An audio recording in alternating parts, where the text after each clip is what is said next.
All right, I've got 4 problems I want to show you today on solving two-step inequalities.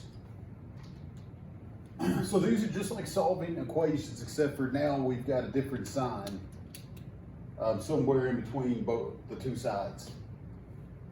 So the first thing we want to do is move all constants to one side.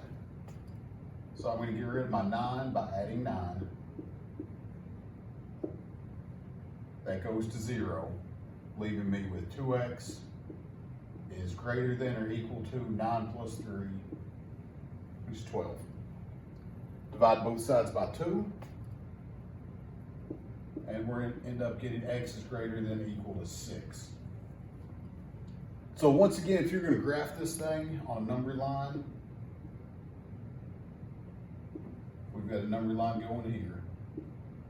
Because it's greater than or equal to, we're going to go to the number and we're going to fill in our circle. And then we're going to pick a number where a number bigger than 6. 7's bigger than 6, 8, 9. Any number larger than 6 could be a true solution for this inequality. All right, on the second one, we're going to do the same thing. We're going to get rid of our 16. We're going to do it to both sides. And we're left with negative 5x is greater than 25. Okay, we've got a negative 5x, so we're going to divide by negative 5.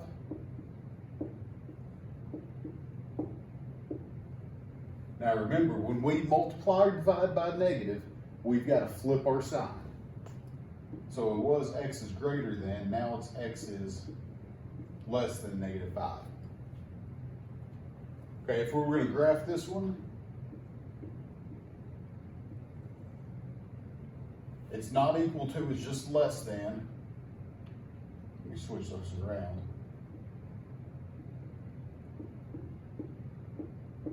So we're going to circle it. We're not going to bubble that one in because it doesn't include that number. It excludes it. And any number smaller than negative 5.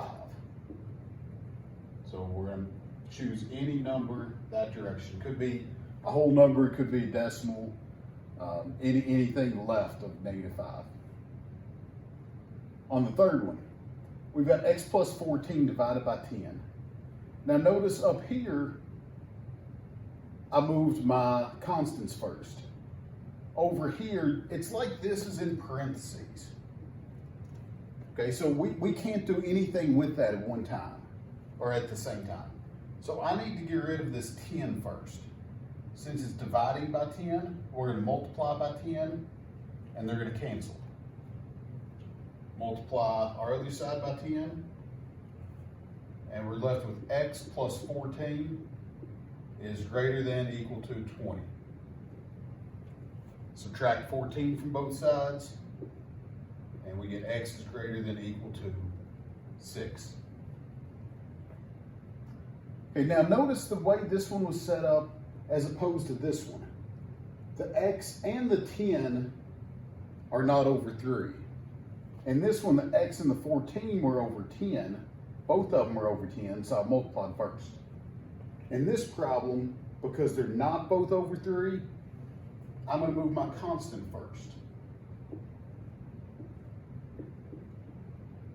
So I get a negative x over 3 is less than 2. Okay, now, a side note, the negative x over 3, that negative could go with the x, it can go out to the side, or it can go with the negative or with the 3. All 3 of these say the same thing. Okay? So, it doesn't really matter where you put it. I'm just going to throw it up here with the x just so we can see it a little different.